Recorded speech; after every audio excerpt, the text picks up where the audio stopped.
In this video, I'll be showing you how I make my delicious, healthy and nutrient-dense zucchini marinara. I also show you an option if you want to keep it raw vegan. First, you'll need 2 zucchinis for your pasta, some mushrooms, a bunch of kale, about 3/4 of a brown onion, 2 large tomatoes, 1 clove of garlic, some tomato paste, some dried oregano and some Himalayan pink salt. Start by dicing up the onions into rough chunks. You're going to blend it anyway.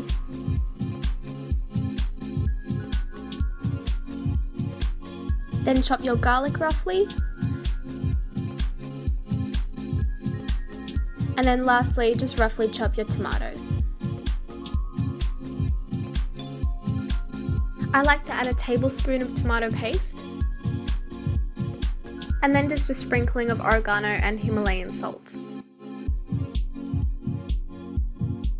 Now it's time to blend it all together. I just use my bar mixer to blend because I've stated in another video it's really easy to clean up, but you can also just use a conventional blender. I like to taste test it now and make sure I like it. And today mine was good. Now that our sauce is done, it's time to get on to the main component, our zucchini pasta. Now I use a zucchini spiraler for this, but if you don't have one you can just use a plain grater or you can chop it really finely. But I just got this spiralizer from my local health food store. I think it was like $40 and I seriously use it all the time. It's so good. Now when it's just the zucchini and the pasta sauce, I feel like it's a little bit boring, so I like to add some mushrooms and some kale just to give it some texture and just a bit more flavour. Again, just roughly dice up the mushrooms and then pull the leaves off the stem of the kale.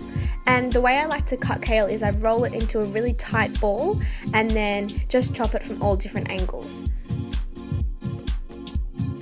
And if you'd like, you can actually stop this recipe here and that's your raw vegan zucchini pasta, and you just combine it all together. But today it was actually really cold, so I wanted something warm. For the cooking part, I'm just going to be using my organic grass-fed butter, but if you want to keep it vegan, you can use coconut oil. I just didn't want mine to taste coconutty, but you can use any oil you want. Grease it up. Then I just saute my kale until it's a little bit wilted. Add your zucchini pasta and the mushrooms in, and the mushrooms cooking in the grass-fed butter smells so amazing. And then add your marinara sauce in until you've got it heated to whatever temperature you want. And just for some added healthy fats and some healthy protein, I decided to add some hemp seeds to mine, but that's totally optional. You don't have to do that if you don't want to. And that's how I make my amazing zucchini pasta. I hope you guys like it. Give this a thumbs up, subscribe if you haven't already, and let me know what other videos or recipes you want to see. Bye guys.